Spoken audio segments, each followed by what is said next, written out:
All right. Hello, everyone. My name is Casiris, and I'm the Marketing and Communications Manager here at Newstar. On behalf of all of us at Newstar Registry, I'm pleased to welcome you to our third .brands webinar.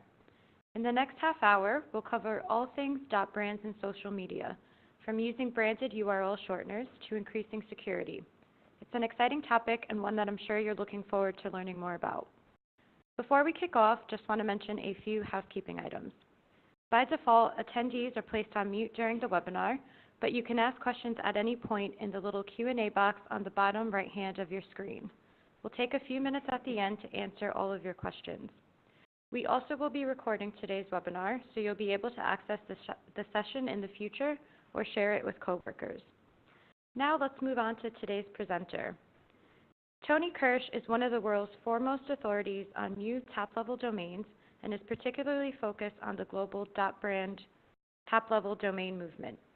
As the head of professional services for Newstar, Tony provides strategic insights to the C-suite of the world's leading brands, and many of you will be familiar with his blogs and musings on all things .brands.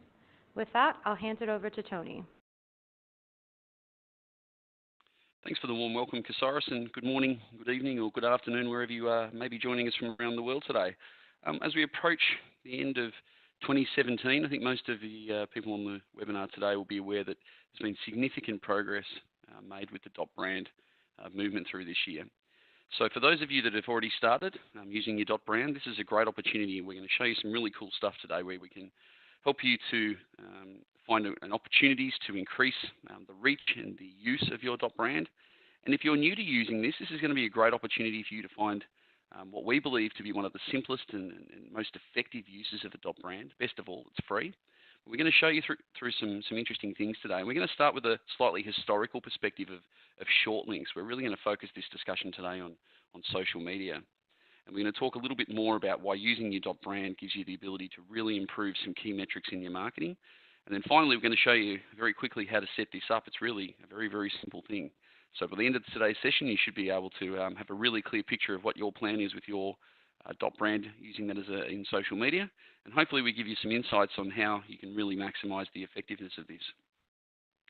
And before we get into it, I just wanted to pose a few questions. As a lot of things happen here in the .brand world, you know, we're constantly learning and we're constantly taking ourselves on a journey. And it's been through some really interesting changes in social media that I'm going to show you through in the next 5 to 10 minutes. That we've been able to really think really differently to how and why we are in the situation that we're at right now in terms of how we do things in social media. And we pose two questions. What engagement would we be able to achieve with our customers if we're able to create consistent and memorable links across all of our communication platforms? And then second to that, what benefit would we see if these links allow our customers to navigate to exactly what they wanted for us each and every time? And the interesting thing is that from an advertising perspective, we've really got quite a separation at the moment between digital branding and more traditional branding, for example, TV or billboards and things like this. And I think the evolution of what we're about to show you today is going to bring those two things closer together. And hopefully our intent here is to create real synergies between all forms of your advertising using memorable and effective links on your .brand. We really believe that the long term of this is being able to have some synergies between how we advertise to customers, but more importantly, some synergies for the customers in how they perceive us. But before we do that, let's have a slightly historical perspective on the link. And we sort of think about social media and how we've been doing this across multiple platforms, be it Twitter or LinkedIn or Facebook and things like that. But there is a bit of an evolution of things that have happened. And one of these is that mostly due to sort of the character limits on platforms such as Twitter, there was a really strong desire to have shorter URLs that were using less characters, because in many cases the actual long-form URL where our website may be hosted could be quite long. Okay, so we've always had this opportunity to be able to use a shorter link to save characters, and no doubt one of the more sort of dominant brands in this space has been people like Bitly, who provide free tools that can take your long link into this shorter Bitly URL. Now that's been fantastic, and if you look at this across the globe, almost most organisations have used this same sort of technology or process to create these links. But the reality is that actual link there doesn't add any validity to the Starbucks campaign or to Starbucks in itself. It's really just a series of characters at the end that's shortened the link. Now, to be fair, that really has served its purpose. And for the last 5 to 10 years, as we've been rolling these out, Bitly have had enormous effort in shortening links, and there's obviously other players in the space. But we've never really stopped and thought, I wonder if that's the best possible way that we could present that in our branding. So if I show you here just as an example of what that looks like, this is a blog that we wrote earlier in the year around the .brand movement on makeway.world. That's the long form URL. And then, of course, we've gone to Bitly there and we've created that short link. Okay. And then for some information we're going to show you in 2 seconds, Bitly have been telling people for a variety of time, for a range of time, this is a great opportunity for you to use your brand. Okay, so we're going to talk here about a branded short link. And the data around that shows that there's improvements anywhere between 34 and 40% on and 40% of click-through that has resulted in that branding. And I think that that's just down to the basic fundamentals of brand. People are able to see what they're looking for. It adds an extra layer of trust. And not surprisingly, there's been a noticeable improvement. We'll talk a bit more about that in a sec. But the 33 billion links that power Bitly's engine at the moment, when they've done that analysis, they've actually come out and said that you can get 34% increase in your click-through when compared to using unbranded. So the interesting thing here is that Bitly themselves are telling you not to use the bit.ly link shorteners where possible, and to use a branded version of that. And as you think about what's happening in social media, there's quite a lot of organizations that have done that. They've created the shortest possible form of their URL and their brand, and they've put some random text towards the right. So you can see some really interesting examples here for Target and FedEx and Capital One. Now, they don't particularly look great. The Target one's not particularly branded. The FedEx one actually kind of looks longer than a URL shortener should be. And then you've got situations here like Capital One where they may not have been able to get the domain, or they wanted to get a sort of a hybrid. It does the job. And for a long period of time, a lot of organizations have done this. But again, it's not exactly a pure process, and it's not exactly a great look for how you'd like your brand to appear. So this is where your .brand gives you an enormous capability of being able to take this to the next level. And what we call this the ultimate link. And you can see here on the link at the bottom that we've not only used our i.newstar URL shortener, but we've also been able to customize the text to the right-hand side of the slash to suit the campaign. And we believe that this is not only going to be the link of the future for social media, but we see that this is also going to be the link of the future across all of our channels. So let's have a look at an example here from Newstar. We recently published a blog on .aws launch, which was fantastic. And in the past, that would have appeared on our tweet as bit.ly/some sort of non-meaningful text. And that's been great for a period of time. But now, we're able to not only put our URL on the left-hand side, i.newstar, but we're also allowed to create some campaign-based information that shows what you're likely to get. And by using this, we've been able to see some significant uptick in people clicking through to our content. And the best bit of all of it, for those of you that haven't done this, is that these tools are available to your social media team right now. And they are free. They are able to do that sort of transition onto a fully customized URL that uses not only your .brand, but the text that you wish to use to the right-hand side of the slash, and they're freely available, which has caused organizations and helped organizations like us and a few of our clients to start really leading the way in this space. You can see here that there's some really large brands that have started to leverage this asset, and I think we're going to see more and more of it. And the other reason I think we're going to see more and more of it is just the ever-challenging world of security that we face in our digital marketing. And I thought, in light of things that we've seen recently, a lot of organizations that have had trouble with their digital assets, where they've had their IP breached or some security, or basically in some cases really just made some fundamentally silly mistakes. And I thought I'd just show you as an example here how easy it is to at least impersonate someone for a period of time. The first thing I did here was I went to Twitter and I set up a fake account. You can see here that I'm clearly misspelling Walmart, and I'm creating a Walmart for Miami, but I was able to create a Twitter handle there, nice and easy, and I've got myself an account. I then went and purchased a domain name. In this case, it looks a little bit like what I was talking about with my brand. It's walmart.co. Looks like it's kind of going to do the job. Probably shouldn't be able to buy that domain name, but obviously I can. And then using those free tools, I've just gone and created a tweet using the same images that Walmart were using, and I've been able to use that and make a URL shortener that looks exactly like what other people were using, as I was showing those examples before. And there's no difference in what I'm doing here as there is, for example, with what Target or Capital One or FedEx were doing before. I've been able to create and appear in social media exactly as Walmart Miami is. Now, where that traffic takes you on that click, right now, that doesn't matter. But the point is, I was very easily able to make that. And if I'll show you those two things side by side, you can see that the vast majority of people would have no challenge or no concern about clicking on that one on the right. Despite the misspelling, despite everything else, it looks and feels almost identical to the one on the left. So this is the point that we need to get to. It's really important. If you could increase that click-through and get 34%, maybe even more, traffic from your social media to your marketing activity, and you were able to reinforce your brand, and you were able to increase the security and trust around this, this is an absolute no-brainer, folks. And if you're not using your .brand in your social media, you really need to start getting active in this. It is a very simple thing to do. It is a very free thing to do. But the long-term brand benefits for this are absolutely important.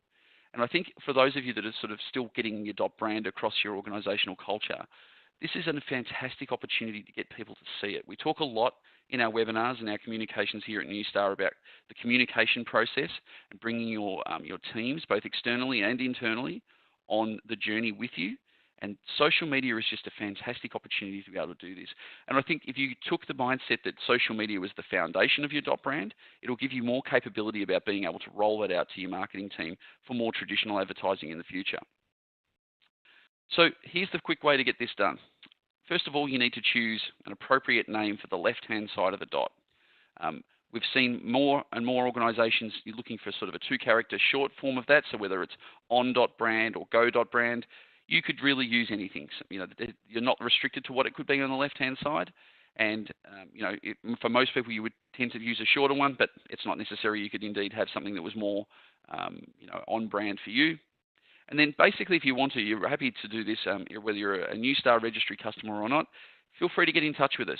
Our social media team use this. We've set it up ourselves for our internal and external corporate use of social media.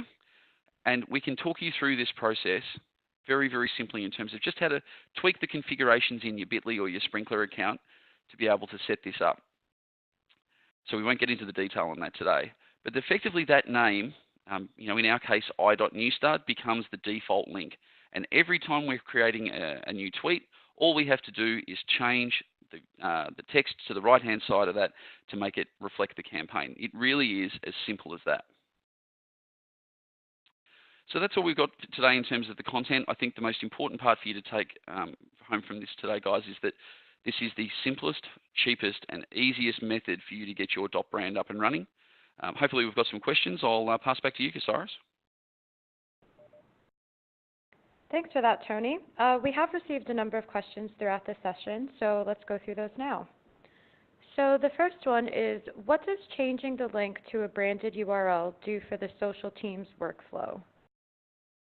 That's a great question. So the beauty of this, Cyrus, and thanks for the question, is that this will not impact the process of what your team are doing right now.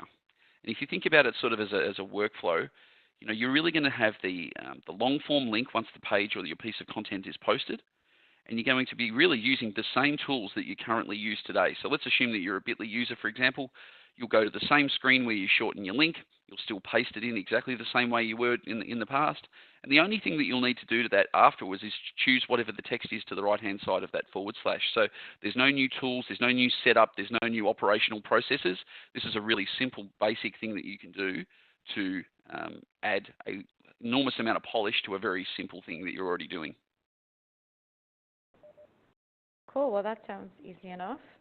Our second question is, are these links applicable across multiple social platforms like Twitter, Instagram, LinkedIn?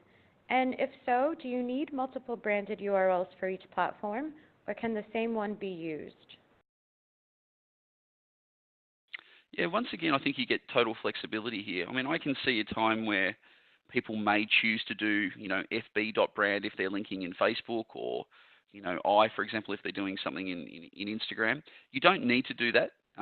Certainly our approach here at Newstar is that we use I.Newstar and T.Newstar for two different sort of parts of our business, but ultimately they do the same thing.